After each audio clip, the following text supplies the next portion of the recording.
evening, everyone! Welcome sa isa na namang edisyon ng Patok Tactics. Minsan ba naitanong nyo sa sarili nyo, kung bakit ba sa ilang salita lang ng babae, nanginginig na tayo sa takot? Kahit gano'n tayo katapang ng mga kalalakihan, ha? Isang text lang o isang sabi lang nila, talagang nanginginig na tayo sa kaba. Tulad dito. Isang araw, nakikipag-inuman ka lang sa mga kaibigan mo, relax na relax, nang bigla ka na lang makakatanggap ng ganitong text mula sa iyong misis.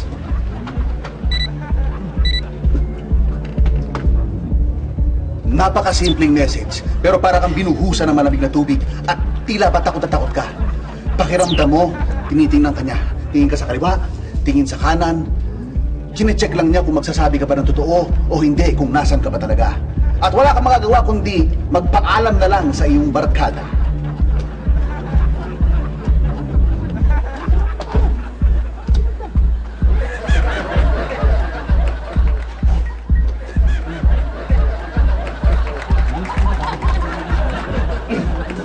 Kita nyo na? At saka ka pala magre-reply ng pauwi na kapag pauwi ka na para siguradong nagsasabi ka ng totoo. Di ba? Isang text pa lang yun, ha?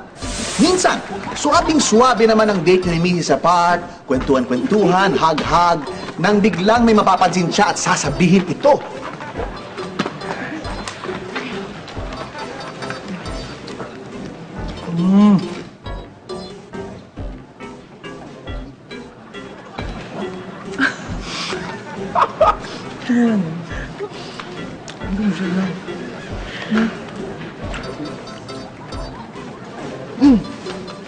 Diba? Baby na siya. You like my picture ni Beverly? Ano no? Ayan. Marirealize mo na nilike mo pala yung picture ng sexing best friend ng iyong girlfriend na naka-public. Kailangan, mabilis ka sa mga ganyan. Siguraduhin mo hindi mo nalalike yung mga public accounts ng mga best friend ng misis mo. Siguraduhin mo yun. Dahil pag ganyan, kailangan mabilis ka magpalusot at dapat mabilis ang internet mo para may unlike mo agad. Dahil kung hindi mo may unlike agad, mas mabilis mag-walk out ang misis mo sa'yo. Ano? Wala kang masagot? Ha? Hindi, Hindi, baby. Babe! Ayan. Kasi naman, pwede naman tumingin lang sa FB o sa IG. Huwag ka na mag-like. Napakasimple lang naman yan eh. Eto na, ang pinaka-nakakatakot na pwedeng sabihin ng mga babae sa'yo. Minsan, nananahimik ka lang sa sala, nanonood ng paborito mong basketball game, magugulat ka na lang dahil biglang papasok ang iyong misis na mainit ang ulo. Siyempre, bilang mabuti kang asawa, itatanong mo ang misis mo. Han, is everything okay? At bigla kang sasagutin ng napaka-powerful na. Okay lang ako. Pag sinabi niya yung salitang yan, okay lang ako. Matakot ka na. Dahil ibig sabihin ng okay lang ako ay hindi siya okay. At pag hindi okay ang misis mo, lahat ng kasalanan mo noon, lahat ng ginawa mong masama, lahat ng dinate mong babae, ibibring up niya yan hanggang sa mag-away na kayong dalawa. Kapag ganyan ang sitwasyon, kailangan mabilis ka. Ang una mong gagawin, ilipat ang telebisyon sa paborito niya ng palabas. Ayan, tinan mo kung maging okay siya. Hindi pa rin. Kapag ganyan, maglinis ka ng bahay.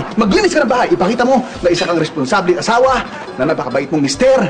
Kaya papasok ka, maghuhugas, maglilinis, ayan. Titingnan kung si misis ay umokay na. At kapag hindi pa rin ito mag-work, kailangan mo na pumunta sa kitchen at magluto ng kanyang paboritong pagkain. Ay, sarap naman. Yan. Sarap mo.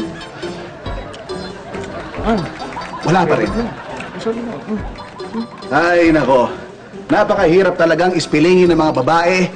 Ilan lang to sa mga litanya nila na kapag iyong hindi sinakyan ay siguradong mag-aaway kayo ng todo. Kaya, ang may papayo ko sa inyong lahat, simpleng-simple lang. Lambingin ang inyong mga asawa. Magtiis ng kaunti. Dahil wala namang hindi nadadaan sa lambing. Kailangan mahalin ang iyong asawa.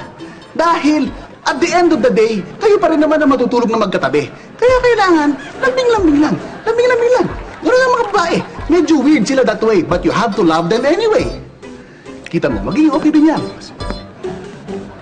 Oh, lapit na yan.